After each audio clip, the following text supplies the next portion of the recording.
The United States has had a bad history for military preparation. In 1918 and 1917, the United States really wasn't prepared for Germany's unrestricted submarine warfare that brought us into World War I. In 1941, we were definitely not prepared for the attack on Pearl Harbor by the Japanese, and in the 1960s, we were by far for anything from prepared for the Vietnam War. But times have changed, and the United States has now grown to be one of the most powerful, if not the most powerful military on the face of the planet. So the question today is the United States prepared for the succession of leadership in North Korea? I'd say most definitely, without a doubt. Because this question, although I'm not really sure where to take this question, I've taken it more as a military stance, seeing as how the United States doesn't really have too much influence in the North Korean government. Let's look at a little bit of three things why the United States is prepared for the succession of leadership.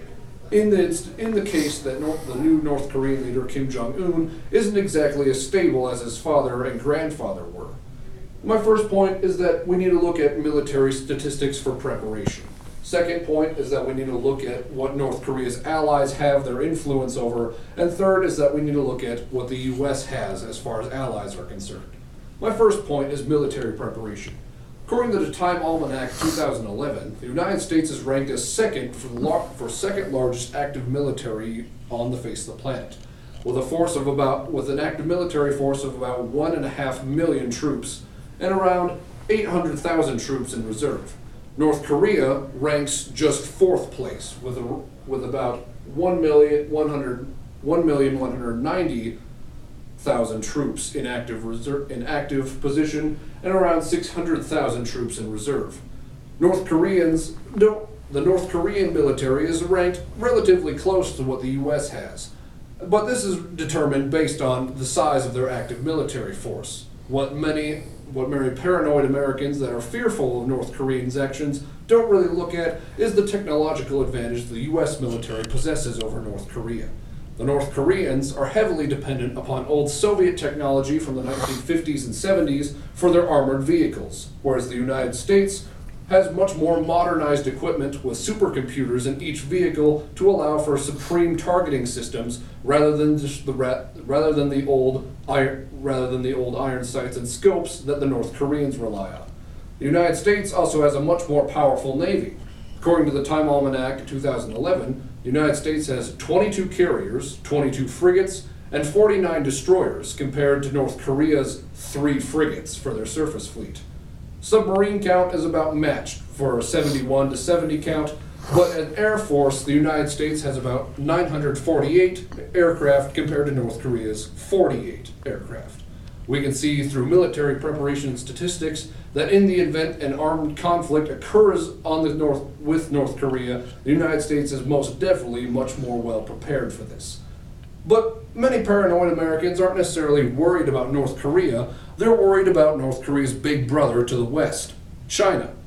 China has in the past supported North Korea in the Korean War and subsequently caused the stalemate in 1953, forcing an armistice in the Korean War, which actually in technical terms the Korean War is still going on. However, China has got some other issues with it that prevents it from ever interacting in the case an armed conflict breaks out. China has a heavy economic tie with the United States. China, being the largest exporter of goods and the United States being the largest importer, go hand in hand. Their economies are continuing to grow because of the existence of the other state. China provides the cheap labor, the United States provides the goods and material. Because of this, if China was to get involved in an armed conflict with the United States over North Korea, China would be losing a large amount of money, and the Chinese don't want to do this. But the Chinese also want to support their North Korean brothers, simply for the fact that in many cases, such as the border issue with the United States and Mexico, China cannot handle the estimated 90 million refugees that would flee the North Korean border into China in the case that the North Korean government collapse.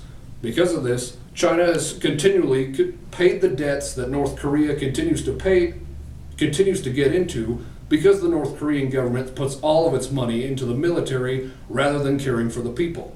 The rest of the bills, aside from the military expenditure, is on China's And because of this accumulation over the years, China has paid off an estimated $80 billion in North Korean debt, according to CNN.com. My third point is that we need to look at what the U.S. has for allies. Although the United States in East Asia is not alone, we also have South Korea and Japan. South Korea, as ranked by the Time Almanac 2011, is ranked 6th largest military, and Japan 21st. The United States has stationed 28,000 troops in South Korea and 30,000 in Japan, according with post-World War II requirements for keeping these nations under control.